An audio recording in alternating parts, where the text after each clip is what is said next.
Well, happy Friday, good evening, good afternoon, people. It's good to see you here. How are we? How we living? Woo, yeah! Hey, there we go. I'm just happy it's Friday. You wasn't here when I told them, and I know you know. Talk into the microphone so we can hear you. I think they can. Never mind. But yes, I will keep the announcements in mind and govern myself accordingly. We want to welcome you to this, can't quite say opening because the opening was yesterday, but it is opening in the sense that it's our first panel on issues related to creativity and technology.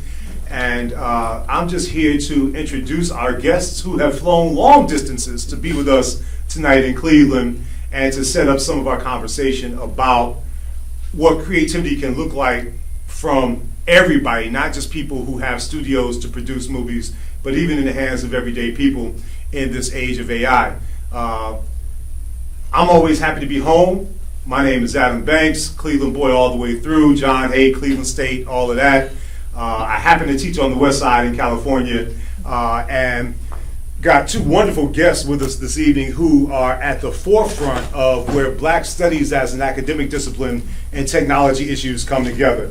There's a saying in an old hip-hop song, internationally known, locally respected, and that's the case with both of our guests tonight. On my right, your left, I've got Professor Brian Carter, recently promoted to full professor at the University of Arizona. Nicely done. Thank you. And we also have another full professor. And I'm highlighting that in this space because for Black folks in the academy, it actually takes some things to deal with the hell site that these places can be, and to make it through these processes with our souls intact. So I'm also happy to introduce another full professor, Dr. Nishani Frazier, who is Director of Public History at North Carolina State University.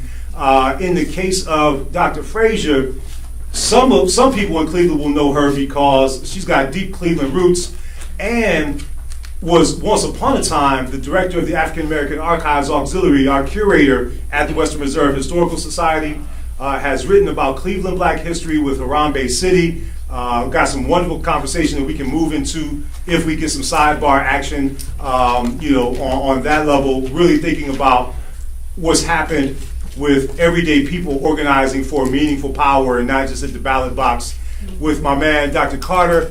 So, I've known this man for about 20 years. I've known Nishani for even longer.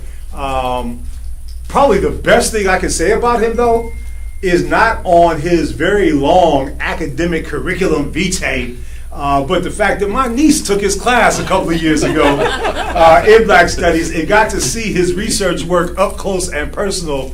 And she adored this man and how he teaches and everything that he brings to making scholarship meaningful. And so we're going to have a conversation tonight about what does creativity look like when the current state of our technologies have automated so much.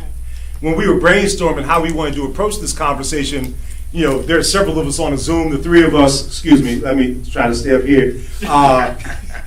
That footage is going to be all in and out. But, so there are three of us and a few more from the film festival, and we're kicking around ideas. And Felicia Haney, who's not here with us, had the line of the day when she said, "I miss when AI meant Allen Iverson." and everybody on the Zoom kind of lit up at that point because these dramatic shifts that have taken place. We're a long way from the early days of the internet, and everybody was getting on the Black Planet and AIM, AOL, Instant Messenger, and Yahoo chats and spaces like that. It was a far less corporate-driven space and experience. It was far more alive with a sense of democratic possibility and the idea that everybody could have a say.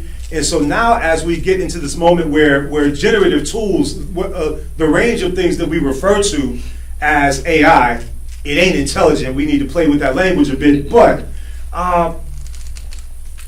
there's sort of there's a conundrum at the heart of it for everyday people. So on one level, the accessibility of the various tools that we associate with AI, whether they're generative text models, whether it's image tools, or even some of the devices in the systems that are used in medicine or in mapping systems or whatever, there's all this possibility for everyday people to create on their own terms, because you don't have to have a lab, you don't have to have a studio, you don't have to have thousands of dollars in equipment. Sometimes even free software and very minimal tools can be the entry point. And yet, heavy corporate power, financial power, social power, political power create such constraints around what's possible, and we're always battling around that sense of possibility and that increasing sense that these technological systems are reifying and magnifying forms of oppression, even as they open up possibilities for resistance and creativity. And so with our scholars tonight, we're going to play in those tensions. We're going to play in what's possible, and we're going to play in what's possible through even those difficulties. As we think about where AI is going and where creativity is going to where it's going to go within it, there's a whole lot that I don't know, right?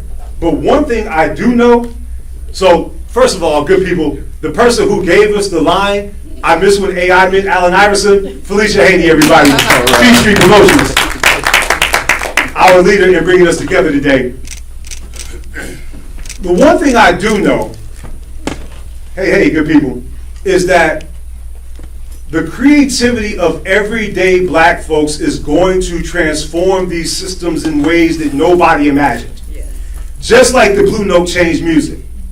Just like Black Christian Witness changed notions of what faith could be in this society. Just like hip-hop changed media, even though these are some difficult days for hip-hop and media.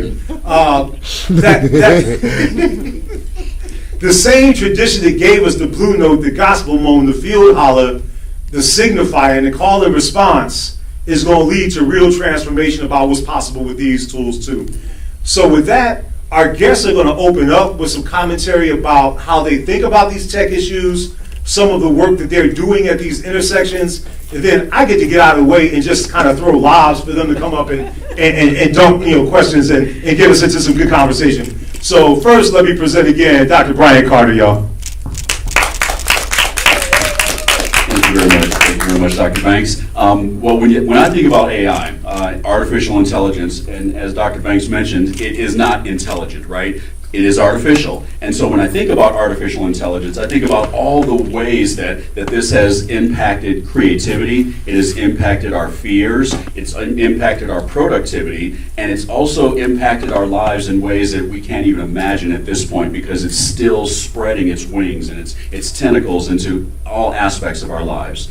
When I think about artificial intelligence, I think about it in a very positive way. I think about it in a very optimistic way, because I love to play around with these tools. My colleague it may take a slightly different stance, but I think both of us waver back and forth because the technology changes so quickly, and we see that it impacts people's lives so very differently so quickly, that I think that we have to waver back and forth, because you can't just stay on one side of the fence without also thinking about things that are happening on the other side of the coin. So when I think about artificial intelligence, when I approach it from a positive perspective, I think about the ways that it impacts, first of all, my creativity. And when I think about the ways that artificial intelligence enhances the things that we do with videography, for instance, artificial intelligence and these generative tools to create amazing videos are out there, where all you have to do is type in a prompt and you get a 10-second or a 20-second video clip that is really quite spectacular, based on the fact that it is pulling from all these different sources, which is part of the other side of the coin. Where is it pulling from, right? We don't really necessarily know. But when I think about how this democratizes video creation, we know that everybody doesn't necessarily have a full video studio or a rig or a crew to go out and shoot, or permissions even to go out and shoot everywhere. So when I'm thinking about how we can democratize just video creation, many people, almost everyone, can create a prompt. almost everyone can write a description of something very interesting, but when I think about how we now are able to not only just write a prompt, but how that prompt can now generate seconds and seconds and seconds of video that can be put together to create a story, that can be put together to create a narrative, that can be put together to create something that's so creative that it couldn't come from anywhere else but someone's creative mind, and the incorporation of something artificial, because you can't go out into a mountain range, or you can't go up into the into a valley or something like that if you don't have transportation to get there. Yep. So I think that just with regards to our creativity just in video, and I would have talked about one little part of artificial intelligence, but just in that, what it's done is not only has it helped me create various videos for church and for other social situations, but also it's helped my students express their understanding of course content in very creative ways. So when I think about just using video, and we haven't even talked about all the other things which I'm sure are going to come out, but just creating video, imagine this as an assignment. We're talking about various themes throughout the semester, and so as we go through, say, African American literature, and we're going from just before 1865 until near the present, and every one of the major periods that we study, antebellum, postbellum, Harlem Renaissance, Depression era, post-Depression era, Civil Rights era, each one of those eras has various themes that are associated with them. And if students then use the kernel of those themes to create a prompt, which then creates a video, which then they have to then take that video and relate that right back to course content, that's creativity. And that's making them, in many respects, learn the technology, but use that technology to express their understanding of course content.